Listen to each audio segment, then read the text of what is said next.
Assalamualaikum warahmatullahi wabarakatuh. Halo teman-teman semuanya, saya Ainur Fajar. Dalam kesempatan di video kali ini, saya bersama rekan-rekan saya dari kelompok 2, kelompok bioteknologi pertanian, akan menjelaskan materi mengenai bioteknologi pertanian. Rekan-rekan saya adalah Fahmi Swauhadi, kemudian Halimatus Hadiyah, Adan Walitasari, dan R. Alif Aditya Hilmakusuma. Selamat menyaksikan.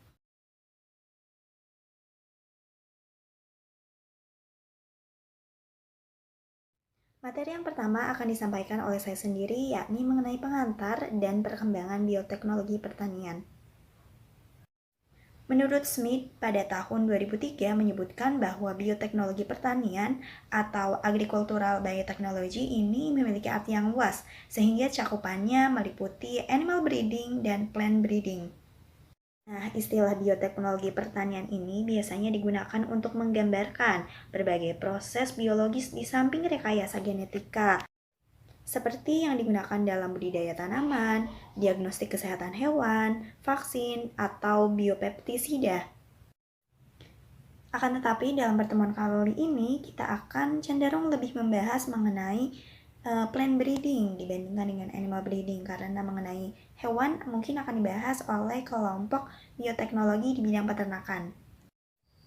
Nah, untuk pengantar, saya akan menjelaskan secara singkat sejarah perkembangan dari bioteknologi pertanian di Indonesia.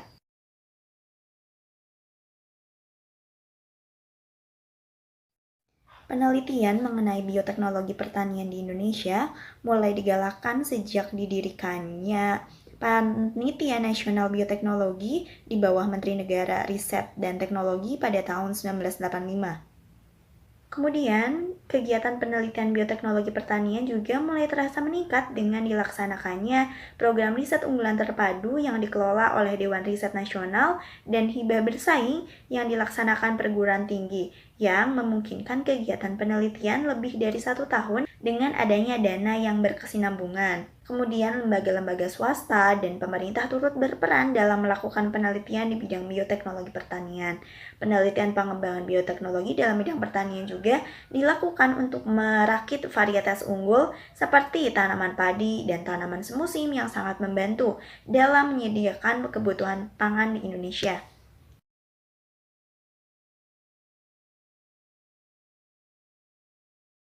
Selanjutnya mengenai pembagian bioteknologi pertanian.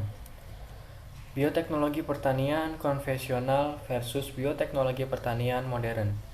Bioteknologi konvensional ini merupakan bioteknologi yang memanfaatkan organisme secara langsung untuk menghasilkan suatu produk. Proses bioteknologi ini lebih dikenal dengan istilah fermentasi. Bioteknologi modern merupakan bioteknologi yang menggunakan prinsip rekayasa DNA yang dilakukan dengan cara memodifikasi gen-gen spesifik dan menyisipkannya pada organisme lain. Ciri-ciri bioteknologi pertanian konvensional menggunakan makhluk hidup secara langsung, peralatan dan teknik yang sederhana. Sedangkan ciri-ciri dari bioteknologi pertanian yang modern menggunakan sebagian dari mikroorganisme dan menggunakan teknologi yang modern. Bioteknologi yang konvensional berfungsi untuk menghasilkan suatu produk baik metabolit primer atau metabolit sekunder. Fungsi yang kedua dari bioteknologi pertanian yang modern untuk membantu dalam percepatan produksi benih, perbaikan sifat tanaman hingga menghasilkan jenis tanaman yang baru. Contoh bioteknologi konvensional yaitu pembuatan pupuk kompas, pupuk kandang, dan biogas melalui proses fermentasi.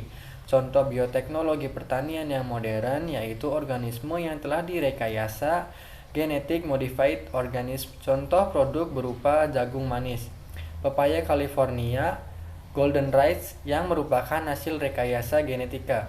Kelebihannya dari bioteknologi pertanian konvensional lebih relatif murah, teknologinya sederhana. Pengaruh jangka panjang umumnya sudah diketahui. Kelebihan dari bioteknologi pertanian yang modern yaitu hasil dapat diperhitungkan, dapat memperpendek jangka waktu, mengembangkan galur dan meningkatkan kualitasnya, dapat mengatasi kendala alam. Bioteknologi pertanian konvensional juga ada kekurangan, yaitu hasil tidak dapat diperkirakan sebelumnya. Waktu relatif lama seringkali tidak dapat mengatasi kendala alam.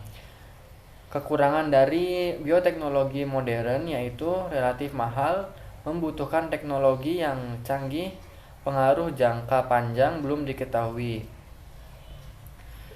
Bioteknologi pertanian konvensional versus modern, kemampuan untuk memanipulasi gen individu dan mentransfer gen antar spesies yang tidak akan mudah kawin adalah yang membedakan rekayasa genetika modern dari pemulihan tanaman konvensional.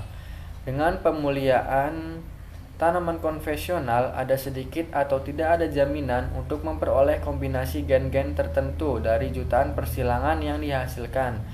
Gen yang tidak diinginkan dapat ditransfer bersama dengan gen yang diinginkan atau saat satu gen yang diinginkan diperoleh, yang lain hilang karena gen dari kedua indukan bercampur dan disortir ulang secara acak pada keturunannya. Bioteknologi pertanian konvensional. Pemulihan tanaman konvensional telah menjadi metode yang digunakan untuk mengembangkan varietas tanaman baru selama ratusan tahun. Namun, pemulihan tanaman konvensional tidak dapat lagi menopang permintaan global dengan peningkatan populasi, penurunan sumber daya pertanian seperti tanah dan air dari bioteknologi pertanian konvensional. Pemulihan tanaman muncul ketika manusia mengetahui bahwa tanaman dapat disilangkan secara artifisial atau diserbuki silang untuk meningkatkan karakter tanaman. Para petani memilih tanaman dan benih terbaik dan menyimpannya untuk ditanam tahun berikutnya, dengan ciri-ciri pertumbuhan yang lebih cepat, hasil yang lebih tinggi, ketahanan terhadap hama dan penyakit, benih yang lebih besar atau buah yang lebih manis. Pemulihan tanaman ini memahami lebih baik bagaimana pemilihan tanaman yang unggul dan membiarkannya untuk menciptakan varietas baru dan lebih baik dari berbagai tanaman untuk meningkatkan produktivitas dan kualitas tanaman yang kita tanam untuk makanan, pakan, dan serat.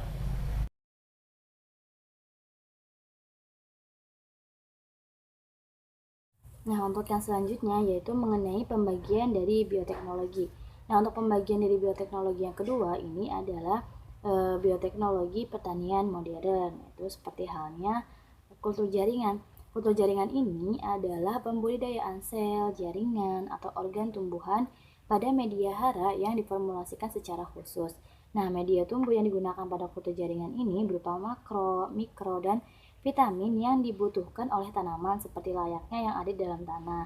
Nah, kemudian peran dari kultur jaringan ini adalah untuk memperbanyak tanaman hasil rekayasa genetika, kemudian untuk menyediakan benih unggul, menghasilkan benih tanaman dalam waktu yang lebih cepat dan dalam jumlah banyak yang tidak tergantung dengan kondisi musim atau cuaca. Nah, kemudian metode kultur jaringan yang digunakan yaitu yang pertama adalah metode kultur antar. Metode kultur antar ini merupakan metode kultur jaringan yang digunakan untuk mengembangkan varietas unggul dalam waktu yang singkat. Metode ini telah digunakan dalam keberhasilan pengembangan galur haploid ganda beras, gandum, sorghum, dan barley. Kemudian metode kultur jaringan yang kedua yaitu adalah micropropagation. Micropropagation ini merupakan teknik memperbanyak tanaman secara in vitro atau di dalam wadah yang tertutup yang tembus cahaya dalam kondisi aseptik atau steril. Nah, metode ini merupakan metode kultur jaringan yang dikembangkan untuk produksi bahan tanam berkualitas tinggi yang bebas penyakit dan untuk produksi cepat tanaman seragam. Nah, tanaman yang ditanam dengan micropropagation ini ditemukan tumbuh lebih cepat, kemudian kuat, tinggi, seragam, dan memiliki siklus produksi yang lebih pendek.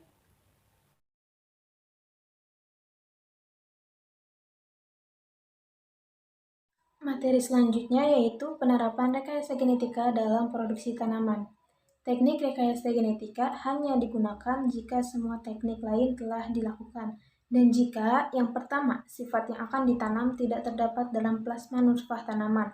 Yang kedua, sifat sangat sulit untuk diperbaiki dengan metode pemulihan konvensional. Dan yang ketiga, akan membutuhkan waktu yang sangat lama untuk memperkenalkan dan atau meningkatkan sifat tersebut pada tanaman dengan metode pemuliaan konvensional. Ada gambar di sampingnya, yaitu gambar integrasi metode bioteknologi konvensional dan modern dalam pemuliaan tanaman. Materi selanjutnya yaitu aplikasi bioteknologi pertanian. Aplikasi bioteknologi dalam bidang pertanian dapat membantu dalam percepatan produksi benih, perbaikan sifat-sifat tanaman, hingga menghasilkan jenis tanaman baru. Semua ini bisa dihasilkan melalui kultur jaringan dan rekayasa genetika. Rekayasa genetika yaitu suatu usaha memanipulasi suatu gen organisme untuk tujuan tertentu dengan cara menghilangkan atau menambahkan suatu gen sehingga menghasilkan organisme dengan sifat-sifat yang diinginkan. Contohnya adalah yang pertama, jagung manis. Jagung manis yang kita konsumsi saat ini merupakan jagung hasil rekayasa genetika.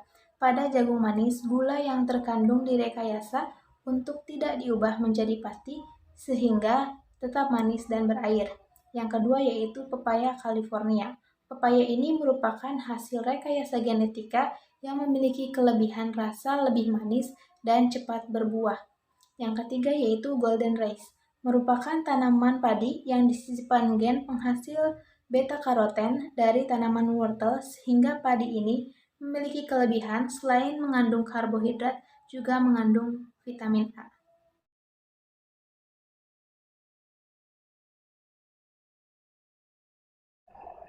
Manfaat bioteknologi di bidang pertanian. Bioteknologi pertanian memberikan banyak manfaat. Manfaat-manfaat itu diantaranya adalah sebagai berikut. Yang pertama, menghasilkan keturunan dengan sifat yang unggul. Kedua, meningkatkan pertumbuhan dan perkembangan tanaman serta melipat gandakan hasil pertanian. Ketiga yaitu menghasilkan produk agribisnis yang berdaya saing tinggi. 4. Terciptanya tanaman yang tahan dalam berbagai hama serta kondisi. Selanjutnya yaitu terciptanya tanaman yang dapat membuat pupuknya sendiri. Yang terakhir yaitu mengurangi pencemaran lingkungan.